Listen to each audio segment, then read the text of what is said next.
Welcome back. You're watching California Living. Our search for the secrets to food and wine pairing begin here at Trincaro Family Estates Sutter Home Inn.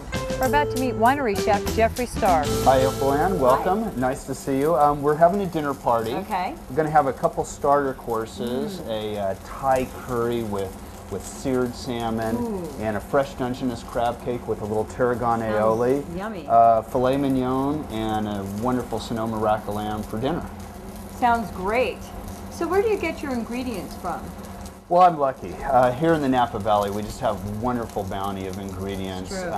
Real fresh, real seasonal. I could just go down the street in any one of many different directions and go to a farmer or a local purveyor and get just wonderful produce, lamb, poultry. San Francisco is only an hour away, and of course, wonderful seafood from there. Yeah, which we're going to have on the menu. Yep. And my mom has a saying. She says, everything is in the presentation. Talk to me about well, that. your mom's talking about bling bling. At least I think that's what she's talking about. We eat with our eyes, and the food has to look good, and part of it is, you know, we were talking earlier about garnishes. Garnishes have to make sense, and usually it's like one thing that you put on the finished plate that just makes the plate jump alive. It's bling bling, you know. It's that little that little thing that makes it jump alive. And for me, garnishes have to make sense, though. Okay. You know, a lot of people will throw on something that looks real pretty or something. Up lemon or something. Yeah, but it really has nothing to do with the dish, and I think you should be able to eat the garnish too. Okay. You're just putting decoration on there that you have to push aside. That's not good. Easy, yet functional. Yeah, exactly. And you'll see on some of the plates I do today, there's always one little tiny thing that goes onto the end, and it just perks the plate up. Great. Yep. And I also understand you're a food and wine expert. Well, yes, I am. You'll be pairing some wines with these meals? I will.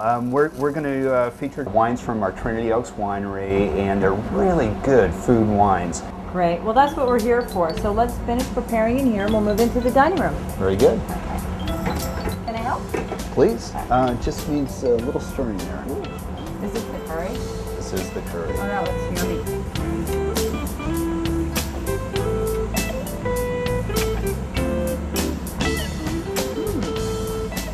Jeff, these dishes look absolutely delicious. Thank you. You know, I'm curious, where do you begin when pairing food and wine? Well, you know, as a winery chef, Aprilanne, it's my job to make sure that the food enhances the wine to the best of my abilities.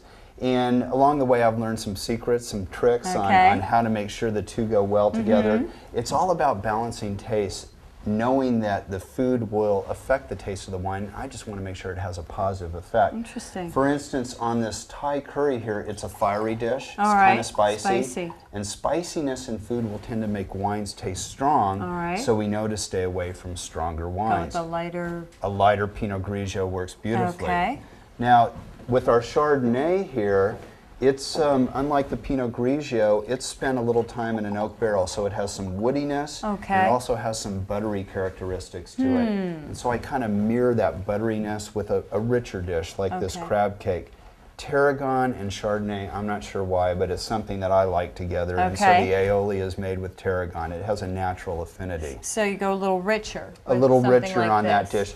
Can't do the spiciness with the Chardonnay like we could with the Pinot Grigio because it'll make the oak taste kind of funny in the wine. It doesn't affect the What do we have here? Now this is a filet mignon, and filet mignon beef and Cabernet Sauvignon is something that is kind of a natural together.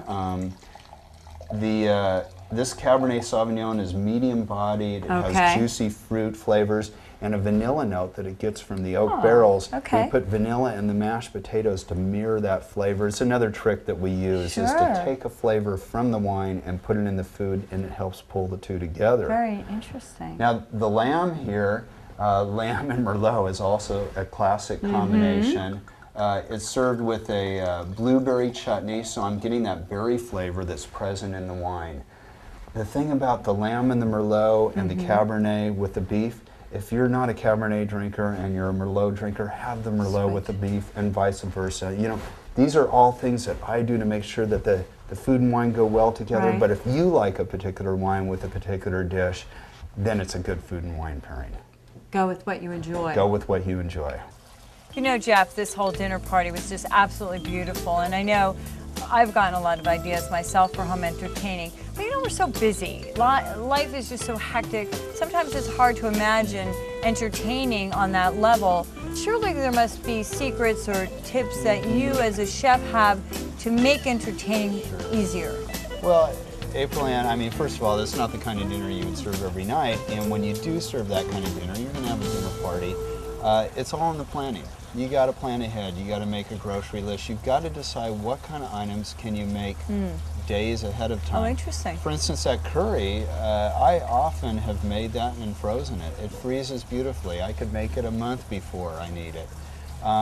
Things like the crab cakes a couple days before you could form those. Interesting. So planning ahead. Planning ahead and doing it in small bites. I mean, not cleaning the house and trying to get your groceries and cook all in the same day. Absolutely. And you know, the other thing too about dinner parties is you want to be able to relax and enjoy the party with the rest of your guests. Good point. So there's so many tricks that we have. You know, the steaks, you don't cook them, these were pan-seared steaks, you don't cook them right at the very end. You sear them beforehand, and then when you're ready to serve them, they go into the oven to finish. And that way, everything's done. You're just doing last-minute little things. It goes on the plate, and you can sit down with your guests. And it looks like you've worked for days. Exactly. Great. Well, thank you so much. This has been a wonderful experience and certainly an education. And I understand you're going to be putting the recipes on the website? Yes. Okay.